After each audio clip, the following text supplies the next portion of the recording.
Movie Lovers, welcome back di Ini Movie Channel. Movie Lovers, kali ini kita akan melanjutkan alur film Ruhi part ketiga. Yang belum nonton part pertama dan kedua, linknya aku letakkan di kolom deskripsi atau di layar akhir video ini.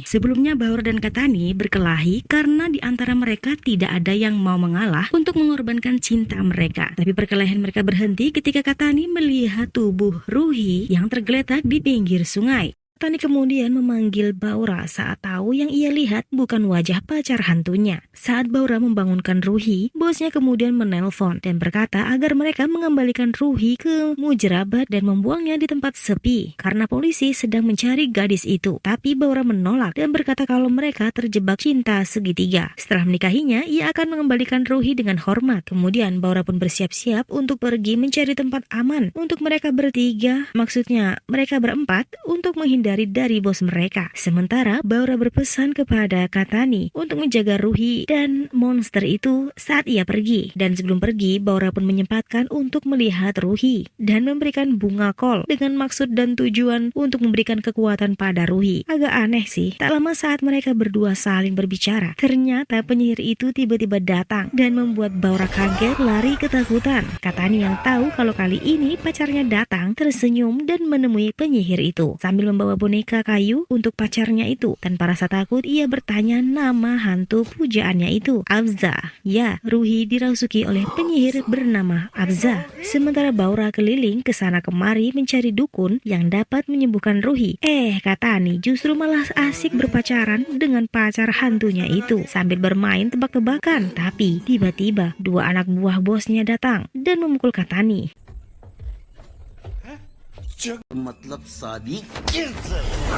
Namun malam itu, Baura kembali dan tahu ada yang tidak beres. Saat ia masuk, ia melihat dua anak buah bosnya udah babak belur. Baura kemudian mengajak Ruhi yang ketakutan dan Katani pergi dari tempat itu menuju Cimatipur. Sementara itu, di rumah sakit salah satu anak buah Gunia yang masih hidup diinterogasi oleh polisi. Polisi itu menunjukkan foto Ruhi dan bertanya apakah ia pernah melihat gadis itu. Anak buah Gunia pun menggeleng, tapi saat polisi menunjukkan foto Ruhi yang satu lagi, dia baru mengangguk dan berkata kalau mereka pergi ke Cimatipur, tempat untuk mengusir hantu, roh, dan sejenisnya, kecuali Mudia Pairi yang dilarang ada di kota ini. Akhirnya mereka bertiga pun tidur di penginapan. Saat akan tidur, Baura mengirim pesan pada tim untuk datang ke sana. Pagi-pagi sekali Baura keluar dan pergi untuk bertemu dengan tim reporter asing itu. Ia meminta tolong pada tim untuk membawakan setelan baju pernikahan dan menyuruhnya untuk mengambil gambar saat ia menikah. Kemudian Baura bertemu dengan seorang nenek bernama Budia. Nenek ini memang bukan dukun, tapi dia tahu solusi untuk masalah Ruhi ini. Nenek Budia berkata satu-satunya solusi menikahkan penyihir itu. Bukan hanya Ruhi, tapi penyihir Afza juga harus menikah. Saat bulan purnama muncul dan jika gagal, maka mereka harus menunggu 1 tahun lagi. Baik gadis itu ataupun calon suaminya akan mati. Maka yang harus dilakukan adalah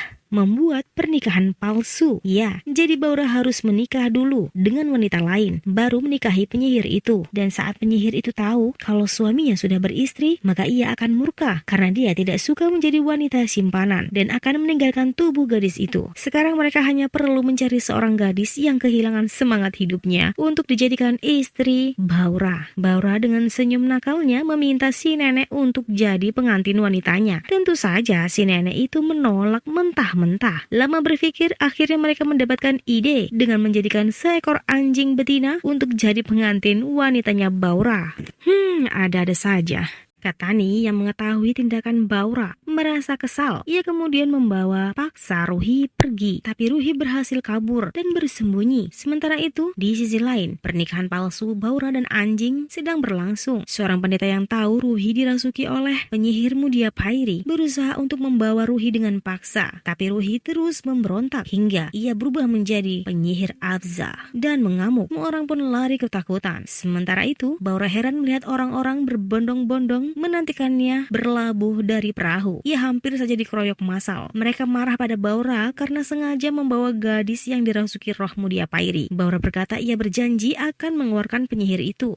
Sementara itu, bos Gunia yang tahu keberadaan Ruhi datang untuk membawanya sebagai pengantin kliennya. Namun, saat itu ia melihat Ruhi yang sedang berusaha untuk bunuh diri. Tapi penyihir Afza tidak membiarkan itu terjadi dan menemui Gunia. Tanpa rasa takut, Gunia berkata, kalau ia ingin menikah, maka Afza harus ikut dengannya. Dan di sisi lain, tim menemui Katani dan Baura yang masih saja berdebat soal Ruhi dan penyihir Afza. Tim menunjukkan video Gunia yang sedang membawa Ruhi pergi. Baura pun berkata pada Katani bahwa Afza hanya ingin menikah, tidak peduli dia ingin menikah dengan siapa. Kemudian Baura mengajak Katani untuk mengambil kembali pengantinnya. Saat pernikahan Afza dimulai, Baura menghentikannya dan berkata bahwa pengantin pria sebenarnya adalah Katani yang telah memakai baju pengantin yang pernah digunakan Baura sebelumnya. Tapi bos Gunia tidak terima dan mencoba menahan Afza. Namun justru ia mendapatkan pukulan dari Afza. Semua orang lari ketakutan. Katani dan Afza pun akhirnya akan menikah. Tapi si nenek Budia tiba-tiba datang dengan membawa seekor anjing betina yang pernah menikah dengan Baura. Nenek Budia berkata kalau Katani sudah menikah dengan anjing itu dan mengkhianati Afza. Tentu saja Afza menjadi murka dan memukul Katani. Afza sangat murka. Bulan purnama biru sebentar lagi akan hilang. Ia kemudian meminta Baura untuk menjadi pengantin lelakinya. Tapi tiba-tiba ia tidak bisa jalan. Kakinya tidak bisa digerakkan. Ternyata Ruhi berusaha mengendalikan Afza. Ruhi berkata pada Baura mau sampai kapan ia akan mengandalkan orang lain. Kemudian ia melepaskan tali selendangnya dan mengikatkannya di tangannya sendiri, yang artinya ia menikah dengan dirinya sendiri yang telah dirasuki oleh penyihir Afza. Karena hanya itu yang diinginkan oleh penyihir itu, yaitu menikah. Tidak peduli menikah dengan wanita ataupun pria. Pagi pun tiba, Ruhi pergi dengan motor dan itu membuat kedua pria ini kecewa. Seperti biasa, Katani berharap kalau Ruhi akan menoleh. Begitu juga dengan Baura. Tapi kali ini, baik Afza ataupun Ruhi tidak ada yang menoleh ke belakang. Dan cerita pun selesai guys. Oke guys, gimana? Ceritanya lucu kan? Ya, kalau nggak lucu, anggap aja lucu ya. Thank you for watching. Jangan lupa subscribe and see you goodbye.